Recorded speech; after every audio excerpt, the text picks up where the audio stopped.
Hello, lovely humans! Jen Foxbot here. 3 more tips for learning to code.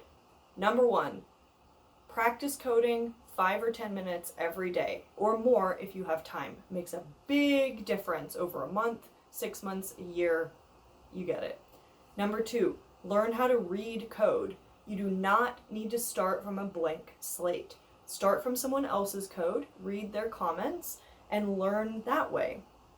And number 3, use libraries. Coding libraries are places where folks have done the heavy lifting for you to do things like send data over MQTT or interface with keyboard and mice, those types of things. No need to reinvent the code wheel, so use it. All right, have fun, and I'll see you next time. Bye!